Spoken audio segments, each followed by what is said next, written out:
കലക്കണം സ്പൂണിട്ട്. എന്നിട്ട് കട്ടയായി വരുമ്പോൾ എടുത്ത് മാറ്റിയിട്ട് മിക്സിയുടെ ജാറിൽ ഒഴിച്ചിട്ട് തണുത്തതിന് ശേഷം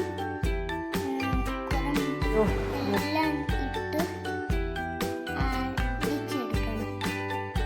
കുരുമുളകും ഉപ്പും വെളുത്തുള്ളിയും ഇട്ട് അടിച്ചെടുക്കണം.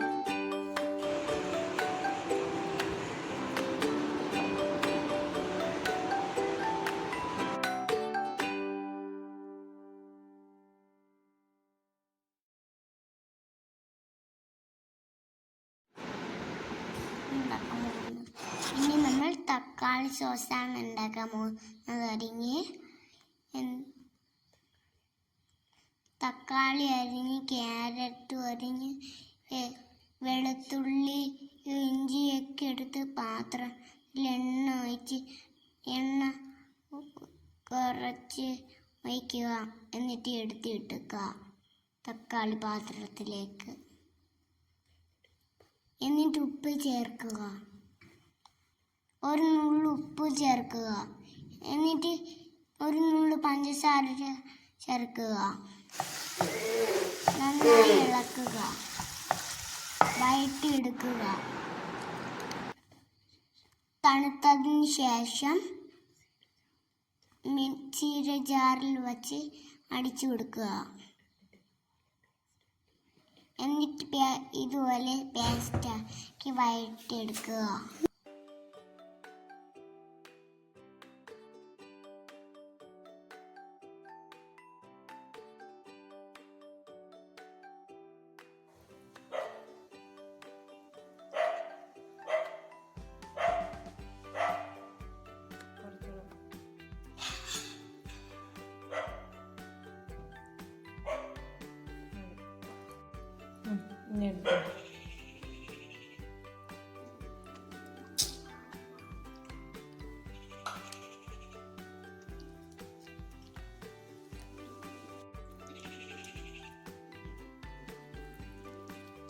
കൊള്ളാം, നല്ല ടേസ്റ്റ് ഉണ്ട്.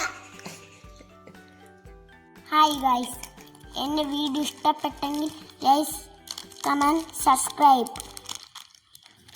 Tata, bye bye, see U.